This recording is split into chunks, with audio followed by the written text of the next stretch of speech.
శ్రీమద్ రామాయణం సుందరకాండం 57వ సర్గం. హనుమంతుడు సముద్రమును దాటి జాంబవంతుని అంగదాదులను కలుసుకొనుట. మహాబల పరాక్రమములు గల హనుమంతుడు రెక్కలు గల పర్వతము వలె ఎగిరెను. వాయువేగము గల హనుమంతుడు ఒక మహానౌక సాగరమును దాటినట్లు అపారమైన గగనార్ణవమును అనాయాసముగా దాటెను. ఆ ఆకాశ సముద్రమున నాగులు, యక్షులు, గంధర్వులే వికసించిన కమలములు, ఉత్పలములు, చంద్రుడే రమ్యమైన తెల్లకలువ, సూర్యుడే శుభకరమైన జలకుక్కుటము, కన్నెలేడి పిట్టలు, పుష్యమి శ్రవణ నక్షత్రములే కలహంసలు, మేఘములే పచ్చిక బయళ్ళ నాచులు, పునర్వసు నక్షత్రమే ఒక మహామీనం, కుజగ్రహమే ఒక పెద్ద ముసలి ఐరావతమే ఒక మహాద్వీపం, ఇంకనూ ఆ గగనార్ణవం స్వాతి నక్షత్రం అనడి హంసచే కదల్పబడుచుండెను. వాయు పరంపరలనడి నీటి తరంగములతో విలసిల్లుచుండెను. చంద్రకిరణములనడి చల్లని జలములతో విరాజిల్లుచుండెను.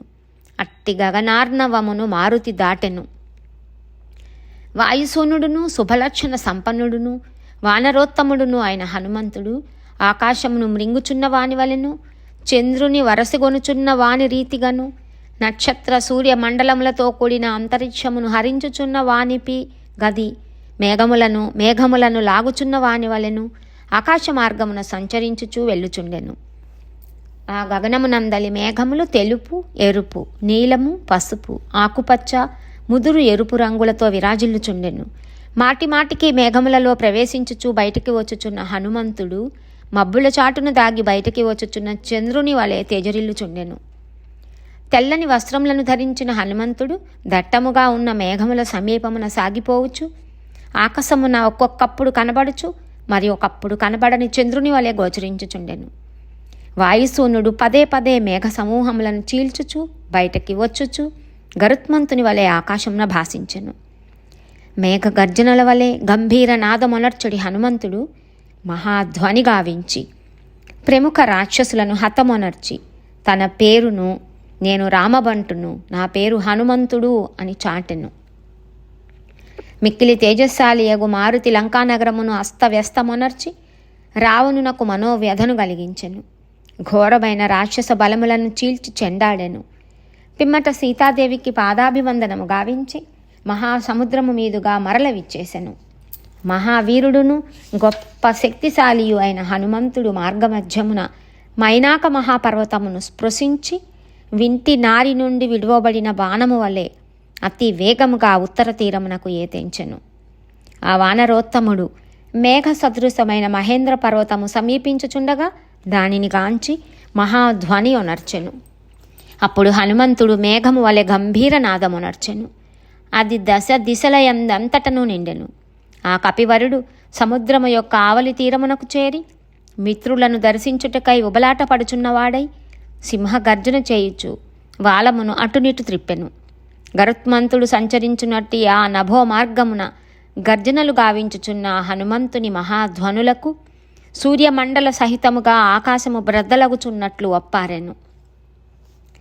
ఇంతకుముందు సముద్రము యొక్క ఉత్తర తీరమున చేరి ఉన్న మహాబలశాలురైన అంగదాది వానర వీరులు వాయుపుత్రుని దర్శనమునకు ఎదురుతెన్నులు చూచుచుండిరి. అప్పుడు వారు పెనుగాలిచే కొట్టబడిన మేఘము యొక్క గర్జన వలెనున్న హనుమంతుని మహానాదమును, ఆయన యొక్క ఊరు వేగముచే ఏర్పడిన సవ్వడులను వినిరి. ఇంతవరకును దీన మనస్కులై ఉన్న వానరులందరూ మేఘగర్జన సదృశమైన వానరోత్తముని యొక్క నిర్ఘోషమును వినిరి. మిత్రుడైన హనుమంతుని దర్శనమునకై తహతహలాడుచున్న వానరులందరూ నలుదిక్కుల వ్యాపించిన హనుమంతుని సింహనాదమును విని ఉత్సాహభరితులైరి. వానర నాయకుడైన జాంబవంతుడు సంతోషంతో పొంగిపోయిన వాడై వానరులనందరినీ దగ్గరకు పిలిచి ఇట్లు నుడివెను. ఈ హనుమంతుడు అన్ని విధములుగా కృతకృత్యుడై ఇచ్చటికి వచ్చుచున్నాడు, అందుకు సందేహము లేదు. వెళ్ళిన కార్యము సఫలము కానిచో అతడు ఇట్లు మహానాదమొనర్చడు.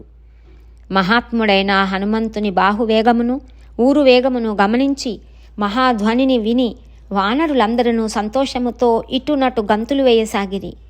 వారు సంతోషాతిరేకముతో హనుమంతుని చూచుటకు ఆరాటపడుచున్నవారై ఆ కొమ్మల నుండి ఈ కొమ్మల మీదకిని, ఆ శిఖరముల నుండి ఈ శిఖరముల మీదకిని ఎగురుచుండిరి. ఆ వానరులు సంతోషముతో పొంగిపోయిన వారై చెట్ల కొమ్మలయందు శాఖలను పట్టుకొని దృఢముగా నిలిచి చిన్న చిన్న కొమ్మలను బట్టలను వలె దులిపిరి, కదిల్చిరి. ఈ విధముగా వారు తమ సంతోషాతిరేకమును ప్రదర్శించిరి. పర్వత గుహలలో ప్రవేశించిన వాయువు ప్రతిధ్వనించిన రీతిగా బలశాలి అయిన వాయుసూనుడగు హనుమంతుడు గర్జించెను. మహామేఘ సమానుడైన హనుమంతుడు భూమిపై దిగుచుండగా చూచి ఆ వానరులందరూ అంజలి ఘటించి స్వాగతము పలుకుచూ ఆయన ఎదుట నిలబడిరి. మిక్కిలి శక్తిమంతుడును శైల సమానుడును అగు హనుమంతుడు వృక్షములతో ఆవరింపబడి ఉన్న మహేంద్రగిరి శిఖరముపై అడుగిడెను. సంతోషముతో ఉప్పొంగిపోవుచున్న ఈ హనుమంతుడు రెక్కలు తెగిన పర్వతము వలె ఒప్పుచు రమ్యమైన సెలయేటి తీరమున దిగెను. అప్పుడు పరమానంద భరితులైన అంగదాది వానరోత్తములు అందరూ మహాత్ముడైన హనుమంతుని సమీపమున చుట్టూనూ చేరిరి. క్షేమముగా తిరిగి వచ్చిన హనుమంతుని గాంచిన పిమ్మట వారి ముఖములు ప్రసన్నములాయెను. అతని చుట్టూనూ చేరిన వారందరూ ఎనలేని సంతోషమునకు లోనైరి. అంగదాది వానరులు కందమూల ఫలములను తీసుకుని వచ్చి వాటిని కపివరుడైన హనుమంతునకు కానుకలుగా సమర్పించి ఆయనను భక్తితో పూజించిరి. ముదితాంత రంగులైన ఆ వానరోత్తములలో కొందరు గట్టిగా అరచిరి, మరికొందరు కిలకిలారావములు గావించిరి. ఇంకనూ కొందరు సంతోషమును పట్టలేక చెట్ల కొమ్మలను ఆసనములకై తీసుకుని వచ్చిరి. వానరోత్తముడైన హనుమంతుడు గురువులకును వృద్ధులైన జాంబవంతుడు మొదలగు ప్రముఖులకును యువరాజైన అంగదునకును ప్రణమిల్లెను.